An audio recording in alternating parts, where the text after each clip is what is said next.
ಬಂಧುಗಳೇ ನಮಸ್ಕಾರ. ಇವತ್ತು ನಾನು ಚಿದ್ರಿ ಹೋಗ್ಲಿಕ್ಕಂಥ ಸಂದರ್ಭದಲ್ಲಿ ಈ ಒಂದು ದೊಡ್ಡ ಗಿಡ ಇದೆ. ಇಲ್ಲಿ ಈ ಗಿಡ ಏನಂತಂದರೆ ಸುಮಾರು ಜನರಿಗೆ ಈ ರಸ್ತೆ ಮಧ್ಯ ಮಾರ್ಗದಲ್ಲಿ ದಿನನಿತ್ಯ ಸಾವಿರಾರು ಜನ ಓಡಾಡ್ತಾರೆ. ಅನೇಕ ಜನ ಕಾರು, ಬೈಕು, ಜೀಬು, ಲಾರಿ ತೆಗೆದುಕೊಂಡು ಓಡಾಡ್ತಾರೆ.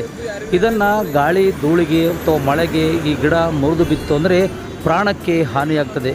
ಜಿಲ್ಲೆಯ ಸಂಬಂಧಪಟ್ಟಂಥ ಅರಣ್ಯ ಅಧಿಕಾರಿಗಳು ಇತ್ತ ಗಮನ ಹರಿಸಬೇಕಾಗಿದೆ. ಈ ಗಿಡ ಇರೋದು ರಸ್ತೆಯ ಮಧ್ಯಭಾಗದ ಡಿವೈಡರ್ ಮೇಲೆ. ಸುಮಾರು ವರ್ಷಗಳಿಂದ ಇಲ್ಲಿ ಗಿಡ ನೆಡಲಾಗಿದೆ. ಆದರೆ ಯಾರು ಕಿಡಿಗೇಡಿಗಳನ್ನು ಇದನ್ನು ಕಡಿದಿದ್ದಾರೆ, ಅದು ಅರ್ಧಕ್ಕೆ ಬಿಟ್ಟು ಹೋಗಿದ್ದಾರೆ.